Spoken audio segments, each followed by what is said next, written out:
Bonjour et bienvenue pour la troisième vidéo sur la série de la Trinité et notamment le thème du Saint-Esprit.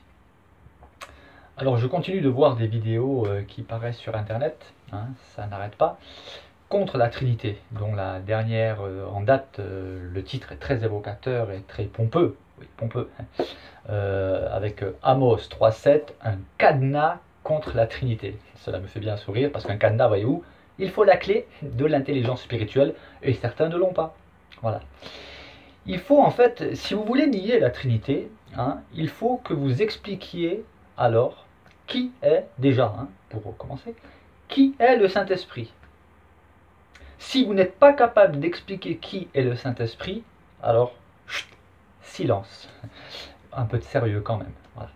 Alors ça impressionne, il y en a, ils viennent ici des versets à droite à gauche, ça impressionne les ignorants, les paresseux, ceux qui n'ont pas le courage de faire des études personnelles, je répète, personnelles, d'accord.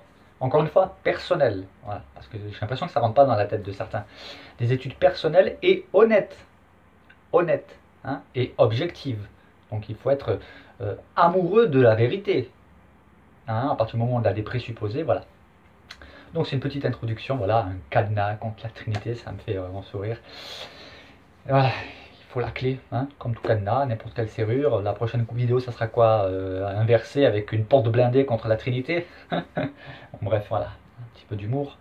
Ça ne fait mal à personne. Alors j'avais promis de continuer avec le livre de Samuel, parce que oui, ce que je propose moi, c'est pas un verset à droite à gauche, non, j'ai fait une étude sérieuse, complète, en utilisant tous les termes où il est fait mention du Saint-Esprit, et on va continuer, même si ça doit faire 80 vidéos, comme je l'avais dit dans une précédente vidéo, ça fera 80 vidéos, mais ce sera un travail sérieux, complet, qui tient compte de l'ensemble des Saintes Écritures, et non pas d'un verset sorti de son contexte par-ci, un autre verset sorti de son contexte par-là, et on se fait une petite salade composée, qui est un poison finalement, parce que quand on mélange du poison avec du poison, ça donne un élément empoisonné, un aliment empoisonné, et puis voilà, c'est pas bon pour l'âme.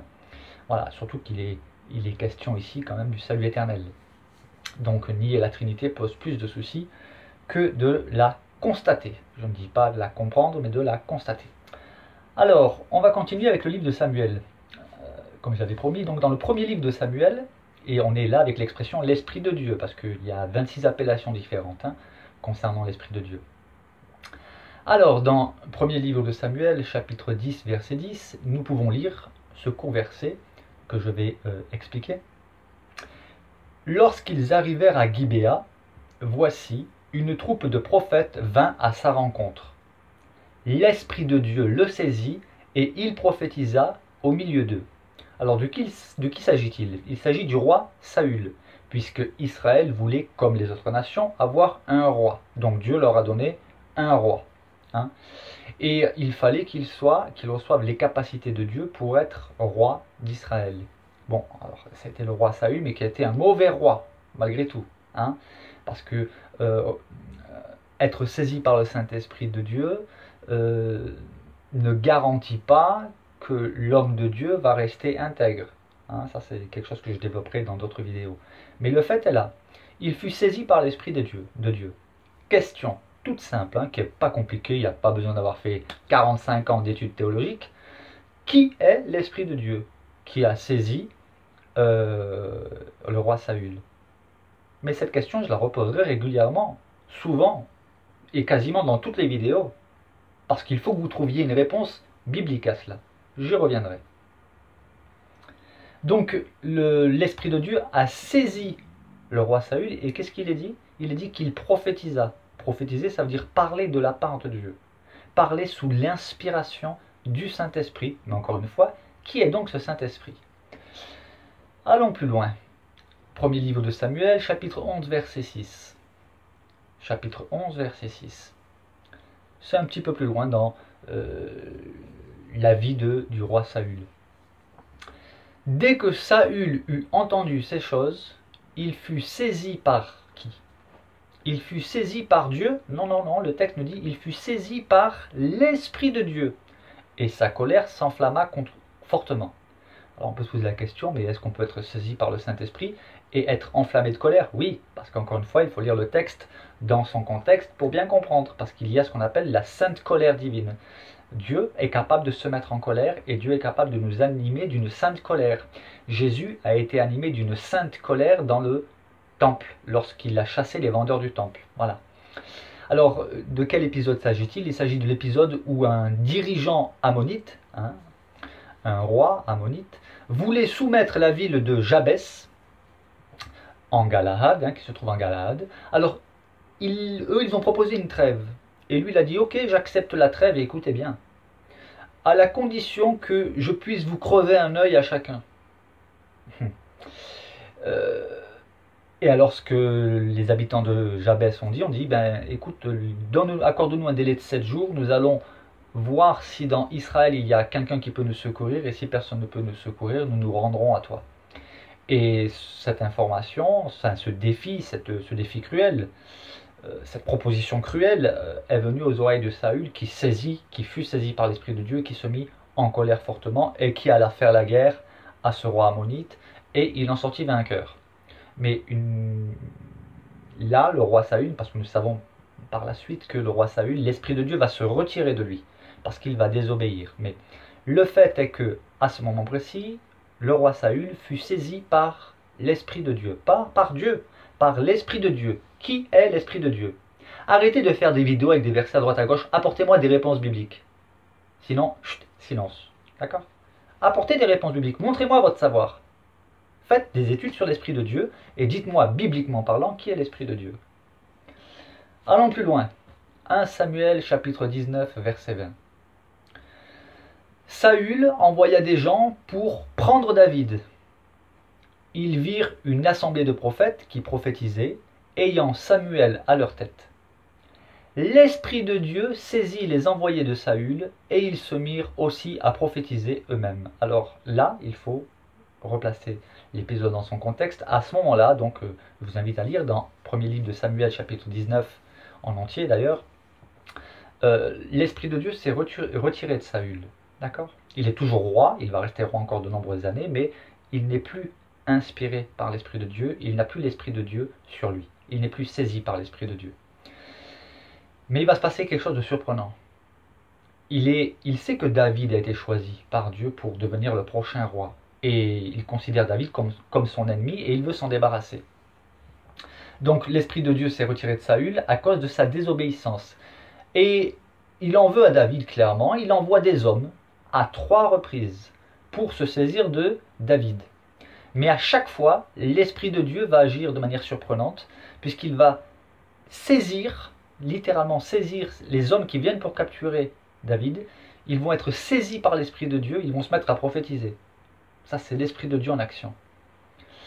Et à 3 reprises, ça va se passer. Jusqu'au moment où Saül lui-même va se rendre sur place pour aller chercher David. Et lui-même, lorsqu'il va s'approcher, parce que David est entouré de prophètes, il est auprès de Samuel, le prophète, et ils sont en train de prier, de vivre des moments particuliers avec Dieu.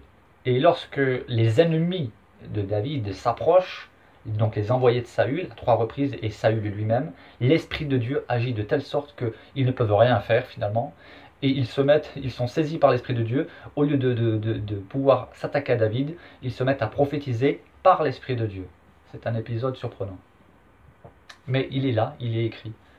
Qui est donc cet Esprit de Dieu qui a saisi les ennemis de David? Eh bien, on le voit par exemple, le fait que Saül a été saisi par l'Esprit de Dieu, au verset 23, Saül se dirigea vers Najot, près de Rama, l'Esprit de Dieu fut aussi sur lui, et Saül continua son chemin en prophétisant jusqu'à son arrivée à Najot, près de Rama. Donc toujours la même question qui revient, qui est donc cet Esprit de Dieu dont nous parle la Bible? Allons maintenant dans le deuxième livre des Chroniques, chapitre 15, les versets 1 et 2. L'Esprit de Dieu fut sur Azaria, fils d'Obed. Et Azaria alla au-devant de Asa et lui dit, « Écoutez-moi, Asa et tout Juda et Benjamin, l'Éternel est avec vous quand vous êtes avec lui. Si vous le cherchez, vous le trouverez, mais si vous l'abandonnez, il vous abandonnera. » Alors de quel épisode s'agit-il? Il est question ici d'un épisode biblique où le roi de Juda, Asa, venait de remporter la victoire contre des Éthiopiens qui voulaient envahir son territoire. Et ainsi, après la victoire, Azaria va prophétiser par l'Esprit de Dieu et annoncer qu'effectivement, si vous marchez avec Dieu, il n'y a aucun souci, l'Éternel sera avec vous. Mais que nous dit le texte? L'Esprit de Dieu, je répète, l'Esprit de Dieu fut sur Azaria. Et vous allez voir, au fur et à mesure que nous allons avancer, nous allons apprendre ensemble. Enfin, moi je le sais déjà, mais vous allez peut-être, je le souhaite en tout cas, apprendre, comprendre qui est cet Esprit de Dieu. Pour l'instant, certains peuvent dire, oui, l'Esprit de Dieu, c'est le souffle de Dieu. Hein. Le souffle de Dieu, donc, ce n'est pas une personne. Vous verrez que c'est incontestable, au fur et à mesure que nous allons avancer dans l'étude, que l'Esprit de Dieu est bel et bien une personne. Il est Dieu, mais il n'est pas le Père, il n'est pas le Fils. Mais ça, on l'abordera, ça sera encore beaucoup plus flagrant lorsqu'on abordera les textes du Nouveau Testament. Mais déjà, rien que dans l'Ancien Testament, il y a déjà de quoi faire. Un autre épisode qui se trouve dans le deuxième livre des Chroniques, chapitre 24, verset 20. Zacharie, fils du sacrificateur Jéhojada, fut revêtu de l'Esprit de Dieu. Il n'est pas dit il fut revêtu de Dieu, il fut revêtu de l'Esprit de Dieu. Il se présenta devant le peuple et lui dit, « Ainsi parle Dieu. Pourquoi transgressez-vous les commandements de l'Éternel? Vous ne prospérerez point, car vous avez abandonné l'Éternel et il vous abandonnera. » Là, il parle par l'Esprit de Dieu. Il prophétise. Et donc l'épisode dont il est question ici porte sur la prostitution spirituelle. Et le mot n'est pas trop fort, c'est un mot qui est employé d'ailleurs dans la Bible. La prostitution spirituelle des chefs du royaume de Juda qui se sont prosternés avec les Astartés et les idoles diverses. Ainsi, Dieu envoie ce Zacharie pour parler au peuple, qui finalement, non seulement le peuple ne va pas écouter, mais ils vont tuer Zacharie. Ils vont le lapider. Et vous savez où? Dans le parvis de la maison de l'Éternel. C'est une abomination d'agir de la sorte. Et une petite information concernant Astarté. Alors, Astarté était la déesse de la fécondité, dont le culte à caractère sexuel est une source d'immoralité dégradante, car ces prêtresses se livrent à la prostitution sacrée. C'est ce qui se passait à l'époque. Et alors Astarté, on l'appelle aussi Aphrodite chez les Grecs et Vénus chez les Romains. Voilà. Mais quand on parle des Astartés, ce sont des différentes, ça englobe différentes divinités païennes. Voilà. Mais là encore une fois, il est dit que Zacharie, fils du sacrificateur Jéhojada, fut revêtu de l'Esprit de Dieu. Qui est donc cet Esprit de Dieu? Et enfin, pour terminer, parce que je m'étais engagé à ne pas faire des vidéos trop longues, donc je m'arrêterai à Job. Il y a un verset dans Job où il est écrit dans donc Job 33, verset 4, « L'Esprit de Dieu m'a créé. » Tiens. « Et le souffle du Tout-Puissant m'anime. » Alors pourquoi n'a-t-il pas dit, tout simplement, « Dieu m'a créé » ? Ici il dit, « L'Esprit de Dieu m'a créé. » Alors, qui est donc cet Esprit de Dieu? Alors vous pouvez citer des tas de versets pour nier la Trinité. Tant que vous n'identifiez pas qui est l'Esprit de Dieu sur des bases bibliques, vous n'êtes pas crédible. Vous impressionnerez ceux qui veulent être impressionnés, ceux qui veulent être confortés dans leur foi anti-trinitaire, anti-biblique, anti-chrétienne. Mais encore une fois, d'autant que vous vous mettez de plus en plus, et là je parle à ceux qui font des vidéos contre la foi chrétienne, contre la Trinité, contre la divinité de Jésus, vous utilisez la Bible, mais simplement les versets qui vous intéressent, vous ne tenez pas compte de l'ensemble des Saintes Écritures. Vous revenez souvent avec les déclarations que Dieu dit « Je suis l'éternel Dieu, il n'y a pas d'autre Dieu que moi, je suis le seul Dieu ». Oui, mais il faut comprendre qui est ce seul Dieu. Vous avez du mal à saisir l'identité de ce Dieu qui lui-même se présente dans sa parole, quand on tient compte de l'ensemble des Saintes Écritures, Père, Fils et Saint-Esprit, Esprit de Dieu ou Esprit de l'Éternel. Il y a 26 appellations différentes. Voilà, alors ce sera tout pour aujourd'hui. Dans la prochaine vidéo, nous irons sur Ézéchiel. Et puis, ah non, peut-être que on va peut-être le traiter aujourd'hui.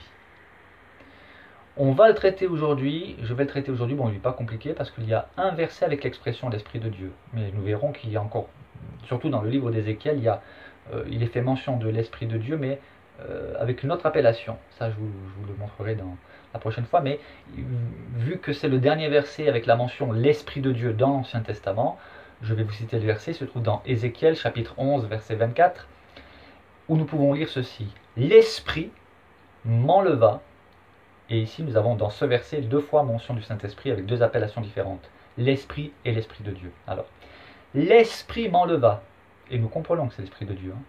L'Esprit m'enleva et me transporta en Chaldée, auprès des captifs, en vision par l'Esprit de Dieu. Et la vision que j'avais eue disparut au-dessus de moi. Nous voyons ce même genre de manifestation tout à fait surnaturelle dans le livre des Actes des Apôtres où Philippe, l'évangéliste, va être enlevé par le Saint-Esprit et transporté d'un endroit, ce qu'on appelle, donc on voit dans les films de science-fiction, la téléportation. Un serviteur de Dieu est enlevé d'un endroit et envoyé dans un autre. Il se retrouve voilà, carrément téléporté par le Saint-Esprit. Nous le voyons aussi avec Élie lorsque il est suivi par Élisée. Il a choisi Élisée enfin c'est Dieu qui a choisi Élisée pour lui succéder. Et lorsque nous lisons dans l'histoire de Élie, nous entendons, il y a l'expression qui revient, par exemple, d'un homme qui dit on m'a envoyé te chercher, mais l'Esprit de Dieu va t'envoyer à un autre endroit, quoi. Je ne vais pas réussir à te trouver. Mais ça, j'y reviendrai parce que là encore, il y a une autre mention de l'Esprit de Dieu. Mais là, nous voyons que Ézéchiel dit que l'Esprit m'enleva, me transporta en Chaldée auprès des captifs, en vision par l'Esprit de Dieu. Et la vision que j'avais eue disparut au-dessus de moi. Bon, il y aurait certainement encore beaucoup à dire sur ce verset, mais juste pour rester sur l'expression l'Esprit de Dieu.